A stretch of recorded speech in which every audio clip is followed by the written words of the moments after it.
Hello, ఎప్పుడు వస్తున్నావు? ఈ సండే మాత్రం రావాలి, నన్ను బీచ్కి కూడా తీసుకెళ్ళాలి.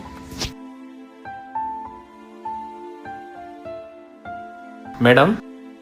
ఏంటండి? ఎవరు వచ్చారులే, నువ్వు మాట్లాడు, పర్వాలేదు.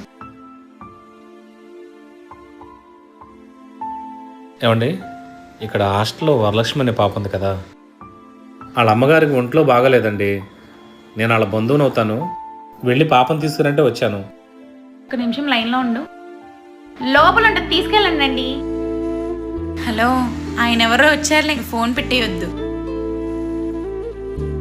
హలో, ఏవండి? ఎవరు మీరు? ఎవరిని అడిగి లోపలికి వెళ్తున్నారు?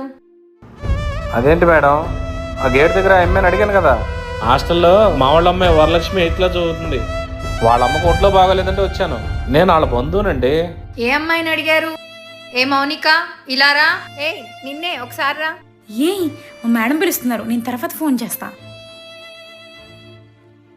వరలక్ష్మి అనే పాపని తీసుకెళ్ళమన్నా అంట. అసలు ఎవరో ఈయన డీటెయిల్స్ తీసుకున్నావా? సారీ మేడం, వాళ్ళ చుట్టాలతననే చెప్పారు మేడం. అంటే నువ్వు ఫోన్ మాట్లాడుకుంటూ చుట్టాలతనంగానే పంపించేస్తావా? అసలు బయట పరిస్థితులు ఎలా ఉన్నాయో తెలుసా నీకు? Sorry madam. ఆఫీస్ రూమ్లోకి వెళ్ళి రిజిస్టర్ పట్టుకురా. వాళ్ళ అమ్మ నాన్న ఫోన్ నెంబర్లు ఉన్నాయి కదా, ఫోన్ చేసి బంధువో కాదో కనుక్కొని పంపిద్దాం. అలాగే మేడం. వద్దులే మేడం, నేనేదో వాళ్ళకి హెల్ప్ చేద్దాం కదా. వాళ్ళ అమ్మకు బాగాలేదు, బంధువుని కదా అని వస్తే మీరు ఇష్టం వచ్చినట్లు మాట్లాడుతున్నారు. సరే, నేను వెళ్తున్నాలే మేడం.